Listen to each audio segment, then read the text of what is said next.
Hi guys, good afternoon. It's February 8, 2024, and I just want to share my happiness with you. Happy ako na I found the oregano herbal as medicine for my sinusitis. Noon kasi, yung nagtatrabaho pa ako, may Sinotab pa, which is the best medicine for my sinusitis. Sobrang madali, bibili ka lang tapos inumin, di ba? Of course. Pero nowadays, 2024, I think starting 2022 until ngayon, wala na pinipace out yung Sinotab. Ewan ko ba kung bakit pinipace out ang magaling na mga medicine. Well, I believe dahil ito sa profit.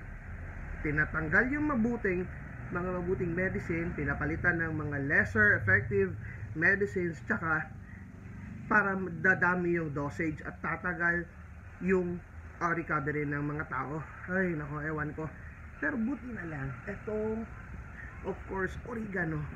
I am so blessed, diba? Yung oregano leaves, pina-flatten ko lang nung kutsara, yung tablespoon, tsaka lalabas yung kanyang syrup.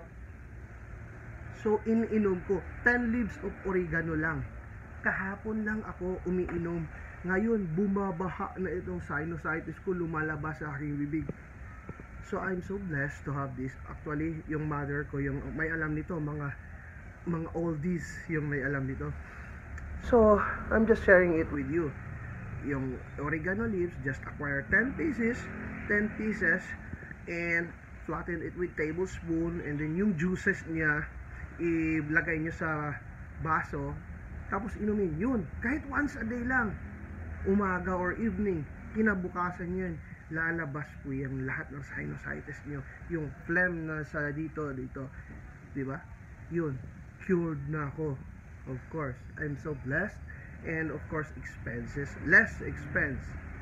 Nag-try nga ako dahil yung misis ko is yung napaka-base, yung pinagbasihan ko ng sinusitis. Ako, tulad rin niya, nag-vertigo ako, yung umiikot yung paningin nyo, dahil pala yan sa phlegm dito, kasi naapektuhan yung tenga natin. Ang tenga ang nagdadala ng balanse sa ating katawan. Pag nag-clog ito, magkakaroon ka ng vertigo. Yun, nag-focus lang ako, bawal matulog. Ang vertigo, bawal humiga. So napagbasihan ko yung sa kanya. Of course, phlegm pala ito. Ito, kapag nag-clog itong any of the size ng sinusitis mo. So, nag-try ako ng Sinopret as prescribed over the counter. Walang effect. Sorry, but that's the reality. Sinopret, no effect sa akin. So, nagsuggest yung airmats ko, yung mother ko, to drink this oregano leaves. And now, I am, though meron pa, pero, of course, lumalabas yung sangkatutak na phlegm dito sa bibig ko. So I'm just happy, and I want to share this to you guys. This is less cost and more effective ever herbal medicines. Plus, yung magliblib kayo sa dagat, yung ginaganon nyo sa magliblib kayo sa dagat early in the morning, nakakatulong din yun mag-declog. Tapos antibacterial yun yung dagat, yung salt ng dagat, antibacterial din yun. So napaka-helpful. Yung dalawa lang, try nyo. Sinusitis free. Okay guys, happy all, peace out.